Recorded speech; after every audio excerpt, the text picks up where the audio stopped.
নমস্কার, আপনারা দেখছেন ডেইলি বিনোদন। তো কয়েকদিন আগে একটি ঘটনা আমরা শুনতে পেয়েছিলাম যে চীনের যে যুদ্ধ বিমান তাকে লক করে ফেলেছিল তাইওয়ানের যুদ্ধ বিমান।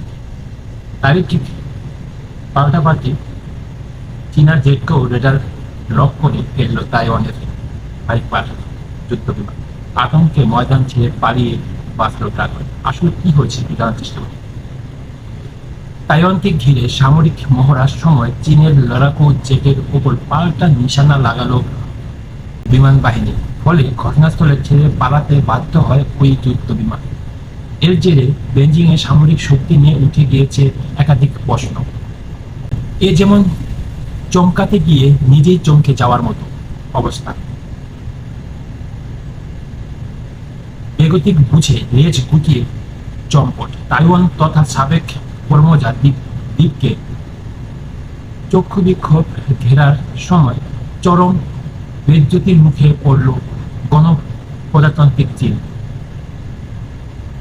গোটা ঘটনা প্রশ্নে মুখে পড়েছে বেজিং। বিমান বাহিনী যে শক্তি কতটা তা এখন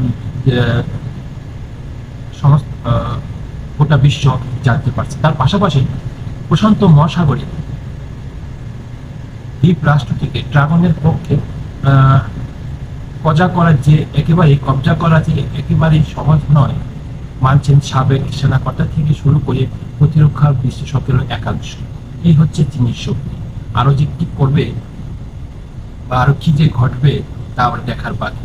দর্শক, ভিডিওটি কেমন লাগলো? যদি ভালো লাগে অবশ্যই লাইক, শেয়ার করুন এবং সাবস্ক্রাইব করতে ভুলবেন না।